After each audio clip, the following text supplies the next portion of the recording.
Welcome to another edition of Wade and Nate's 1 Hour In. Today, we're exploring Fountain Square in Indianapolis. It's a brisk, slightly windy February day, perfect for one of our 1 hour adventures in search of public art and unexpected creativity in the wild. And as you can already see, Fountain Square does not disappoint. We got here via the Indianapolis Cultural Trail, a philanthropic gift from Gene and Marilyn Glick.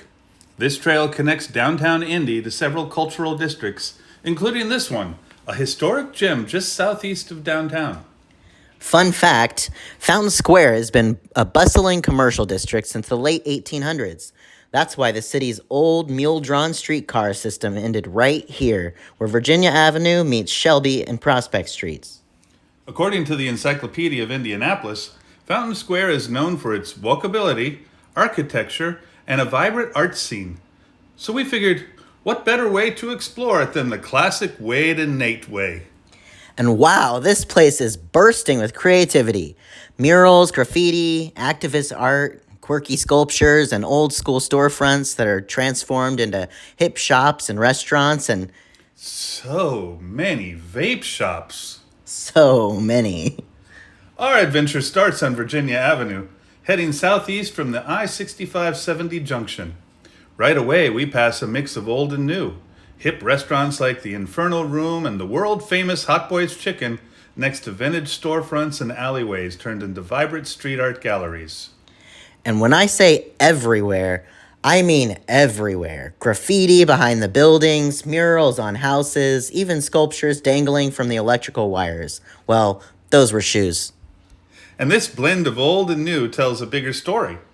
Fountain Square has had its ups and downs, but you can see how the neighborhood embraces art to keep the spirit alive. Some murals are commissioned by the Neighborhood Association, giving vacant buildings a fresh, curated feel. It's a clever way to signal that even if every building isn't occupied, they're still part of the community. Even the old hardware store with a chain link fence and a padlock looks intentional. And then, well, we hit Square Scoop, my new favorite ice cream shop. Proof that the entrepreneurial spirit is thriving here in Fountain Square. Right across from it, we noticed the old service station, an empty parking lot in the winter. But in the summer, it becomes a flea market, a farmer's market. According to the locals, there's a bunch of art and musicians that play there too. As we stroll through this final stretch of Virginia Avenue, political and activist art starts popping up on light poles, junction boxes, doorways. Some of it is playful, some is in your face, and some, well, it makes you stop and think. Speaking of civic engagement, Fountain Square is home to tons of nonprofits. We passed the Pink Ribbon Connection, which supports those affected by breast cancer, and Indy Reads, an incredible literacy program and indie bookstore. Indy Reads is amazing. I mean, seriously, check it out. But let's pause here, because we're at one of the most iconic spots. The Lady Spray Fountain, the first fountain ever built in Indianapolis. Back in the day, this was where the mule-drawn streetcars stopped for water breaks. Merchants, many of them German immigrants, called it the subscription fountain because it was crowdfunded before crowdfunding was even a thing. The nonprofit spirit of Fountain Square literally goes back to its founding. Oh, and the original fountain? It got accidentally pulled down in 1919 when someone was trying to hang a banner. Classic. Thankfully, a generous donation from a congressman's widow led its replacement in 1922. But then, in 1954, the city removed it again for better traffic flow. But the community wasn't having it. The United Southside Community Organization fought for 15 years to bring it back. They won, and thanks to local fundraising, the fountain was put back into its place in 1969. This whole area is steeped in civic engagement and philanthropy. And speaking of history, the White Rabbit Cabaret is a must-see. It's been a hub for alternative arts for decades. Burlesque, comedy, live music, storytelling, you name it.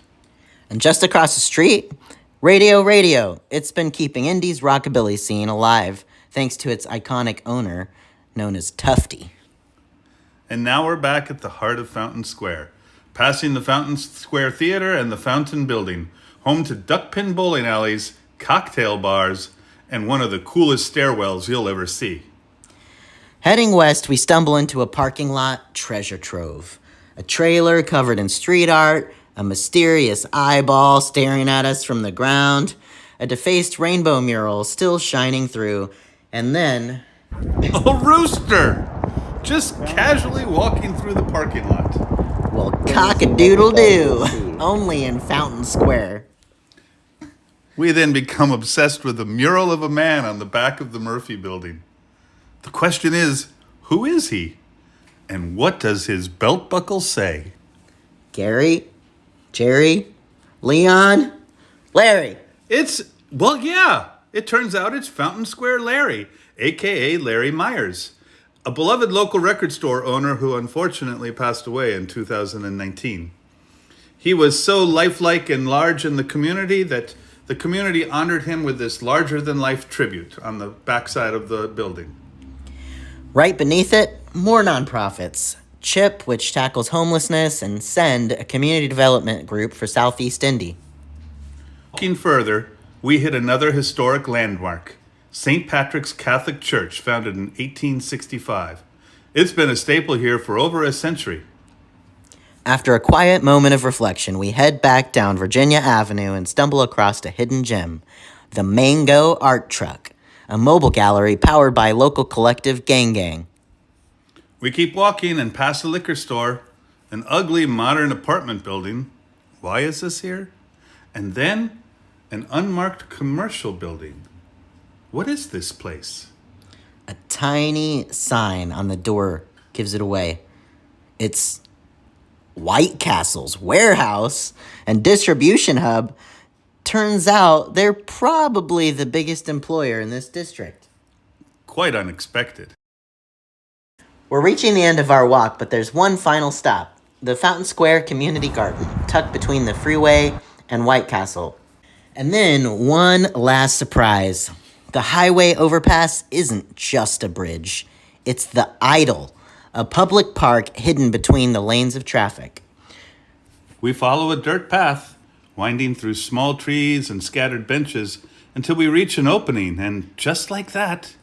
We're looking out over the highways, watching the sunset from salvaged stadium seats.